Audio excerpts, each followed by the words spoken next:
روس کے صدر پیوٹن کی جانب سے نیتن یاہو کو بڑی دھمکی، اسرائیل کے خلاف جنگ کا اعلان۔ روسی صدر پیوٹن کی جانب سے اسرائیلی جارحیت پر فوری جنگ بندی کا مطالبہ کر دیا گیا۔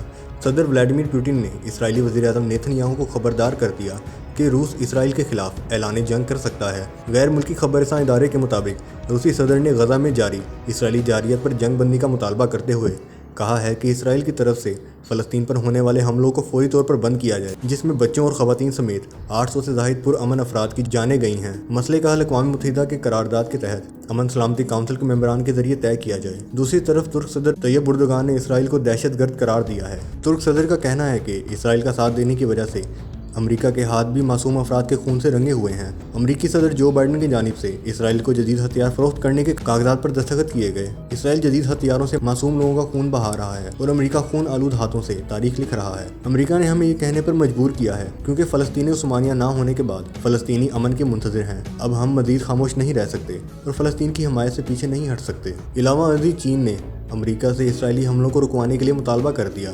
چین کے وزیر خارجہ کے ترجمان نے پریس کانفرنس میں بیان جاری کیا ہے کہ اسرائیل اور فلسطین کے درمیان 2014 کے بعد سے اب تک کا سب سے بڑا تنازع پیدا ہوا ہے۔ اس کے حل کے لیے امریکہ کو بطور امن نمائندہ اپنی ذمہ داریاں پوری کرنی ہوں گی۔ اسرائیل کو تحمل سے کام لیتے ہوئے فلسطینیوں کے خلاف حملے، ظلم اور جبر کا سلسلہ ختم کرنا ہوگا۔